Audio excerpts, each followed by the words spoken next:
No, I've been there over the years. I've been there many times. I appreciate the question, and let me just say this: I take responsibility for trusting the word of a neighborhood salon that I've been to over the years many times, and that when they said, well, we're able to accommodate people one person at a time, and that we can set up that time, I trusted that.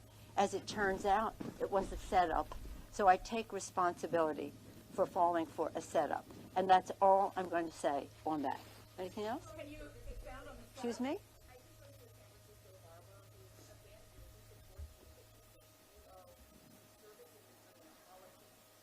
Well, I don't.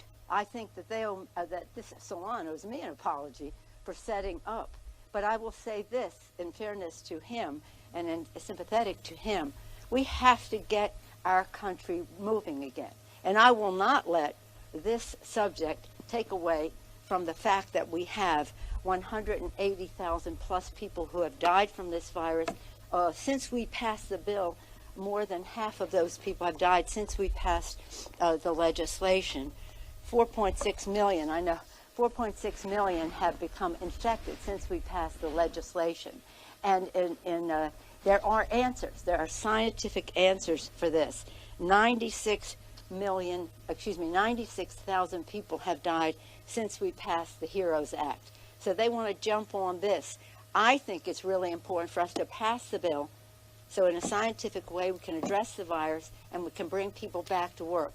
I have been inundated by people who are in the hair service industry saying, thank you for calling attention to this. We need to get back to work.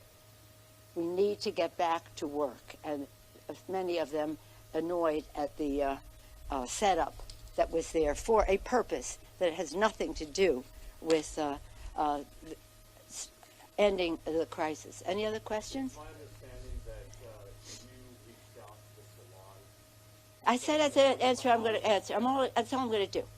That's all I'm going to do. That's all I'm going to answer. Do you have any questions about the fact that people are dying, that schools need to open, and the rest? I feel your question and your question are an opportunity, and I thank you for them. An opportunity to say they should. There's more to this that I'm not going into as to the motivation of a salon to say to me, yes, come in, and then they go from there. It was clearly a setup. I take responsibility for falling for a setup by a neighborhood salon that I've gone to for years. And that's really what it is. So again, I think we should use it as an opportunity to say there's so many people. I don't know where you all get your hair cut or whatever it is, but we have a wealth of people who are engaged in these services. And again, the state and the city, depending on the incidence of infection in those areas, decide how they will function.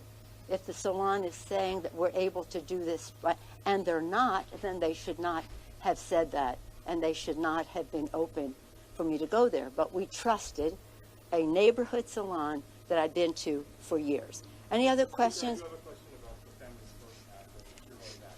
Yes.